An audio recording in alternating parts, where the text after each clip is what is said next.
የሐዋርያት ሥራ ምዕራፍ 21 ከእነርሱም ተለይተን ተነሳን።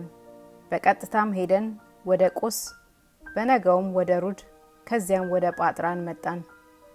ወደ ፊንቄም የሚሻገር መርከብ አግኝተን ገባንና ተነሳን። ቆጵሮስንም ባየናት ጊዜ በስተግራችን ተውናት። ወደ ሶርያም ሄደን ወደ ጢሮስ ደረስን። መርከቡ ሸክሙን በዚያ የሚያራግፍ ነበርና። ደቀ መዛሙርትንም ባገኘን ጊዜ በዚያ 7 ቀን ተቀመጥን።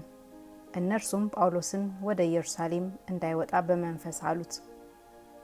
ጊዜውንም በፈጸምን ጊዜ ወጥተን ሄድን። ሁላቸውም ከሚስቶቻቸውና ከልጆቻቸው ጋር እስከ ከተማው ውጭ ድረስ ሸኙን። በባህሩም ዳር ተንበርክከን ጸለይን።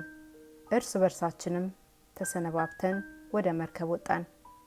እነዚያም ወደ ቤታቸው ተመለሱ። እኛም የባህሩን መንገድ ጨርሰን ከጢሮስ ወደ አካ ደረስን። ለወንድሞችም ሰላምታ ሰጥተን ከእነርሱ ዘንድ 1 ቀን ተቀመጥን።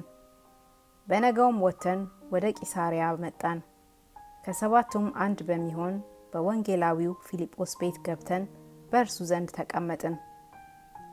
ለእርሱም ትንቢት የሚናገሩ 4 ደናግል ሴቶች ልጆች ነበሩት። አያሌ ቀንም ተቀምጠን ሳለን ነቢይ የነበረ አጋቦስ የሚሉት አንድ ሰው ከይሁዳ ወረደ። ወደ እኛም መጣና የጳውሎስን መታጠቂያ ወስዶ የገዛ እጁንና እግሩን አስሮ፣ እንዲሁም መንፈስ ቅዱስ ይህ መታጠቂያ ያለውን ሰው አይሁድ በኢየሩሳሌም እንደዚህ ያስሩታል፣ በአሕዛብም እጅ አሳልፈው ይሰጡታል ይላል አለ።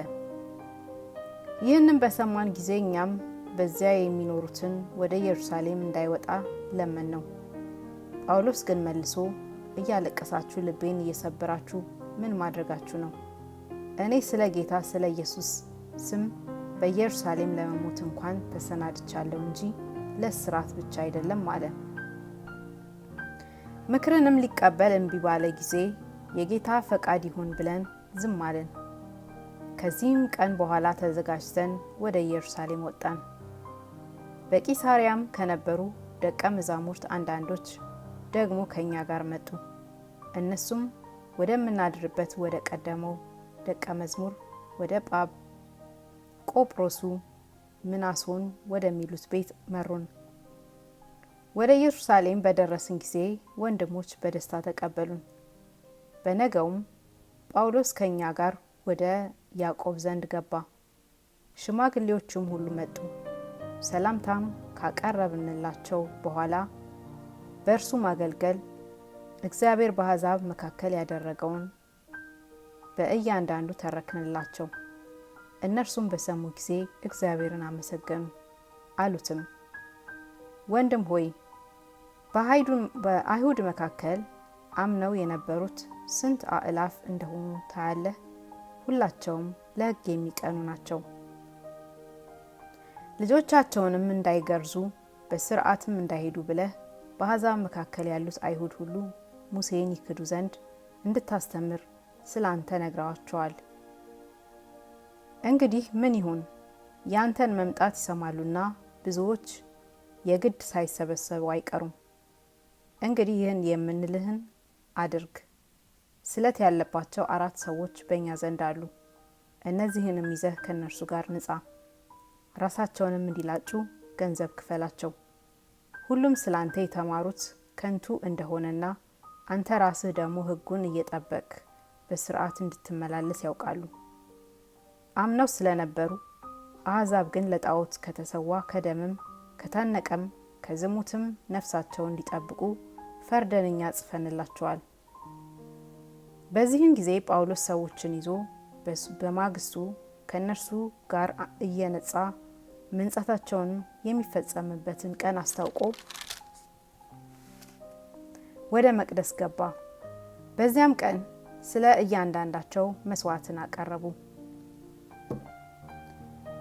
7ቱ ቀንም የሚፈጸም ዘንድ ሲቀርብ ከእስያ የመጡ አይሁድ በመቅደስ አይተውት ሕዝቡን ሁሉ አወኩና፣ የእስራኤል ሰዎች ሆይ እርዱን፣ ሕዝብን ሕግንም ይህንም ስፍራ ሊቃወም ሰውን ሁሉ በየስፍራው የሚያስተውረው የሚያስተምረው ሰው ይህ ነው። ጨምሮም የግሪክን ሰዎች ደግሞ ወደ መቅደስ አግብቶ ይህን የተቀደሰ ስፍራ አርክሷል ብለው እየጮሁ እጃቸውን ጫኑበት። በፊት የኤፌሶኑን ጥሮፊሞስን ከሱ ጋር በከተማ አይተውት ነበርና ጳውሎስም ወደ መቅደስ ያገባው መስሏቸው ነው። ከተማም ሁሉ ታወከ፣ ሕዝቡም ሁሉ ተሰበሰቡ። ጳውሎስንም ይዘው ከመቅደስ ውጭ ጎተቱት። ወዲያውም ደጆች ተዘጉ። ሊገሉትም ሲፈልጉ ኢየሩሳሌም ፈጽማ ታወከች የሚል ወሬ ወደ ጭፍራው ሻለቃ ወጣ። እርሱም ያን ጊዜ ወታደሮቹን ከ100 አለቆች ጋር ይዞ እየሮጠ ወረደባቸው። እነሱም የሻለቃውንና ወታደሮቹን ባዩ ጊዜ ጳውሎስን መምታት ተዉ። በዚያን ጊዜም የሻለቃው ቀርቦ ያዘውና በ2 ሰንሰለት ይታሰር ዘንድ አዞ ማን እንደሆነና ምን እንዳደረገ ጠየቀ። ሕዝቡም እኩሌቶቹም እንዲያ እያሉ ይጮሁ ነበር። ስለ ጫጫታውም እርጉጥን ማወቅ ባልተቻለ ጊዜ ወደ ወታደሮች ሰፈር ይወስዱት ዘንድ አዘዘ። ወደ ደረጃውም በደረሰ ጊዜ ስለ ሕዝቡ ግፊያ ወታደሮች እንዲሸከሙት ሆነ። ብዙ ሕዝብ አስወግደው እያሉና እየጮሁ ይከተሉ ነበርና። ወደ ሰፈርም ሊያገቡት በቀረቡ ጊዜ ጳውሎስ የሻለቃውን አንድ ነገር ብነግርህ ትፈቅዳለህን? አለው። እርሱም የግሪክ ቋንቋ ታውቃለህን?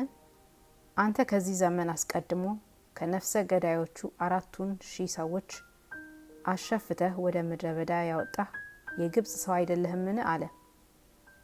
ጳውሎስ ግን እኔስ አይሁዳዊ በኪልቅያስ ያለው የጠርሴስ ሰው ሆኜ ስመጥር በሆነ ከተማ የምኖር ነኝ። ለሕዝቡ እናገር ዘንድ እንድትፈቅድልኝ እለምንሃለሁ አለው። በፈቀደለትም ጊዜ ጳውሎስ በደረጃው ላይ ቆሞ በእጁ ወደ ሕዝቡ ጠቀሰ።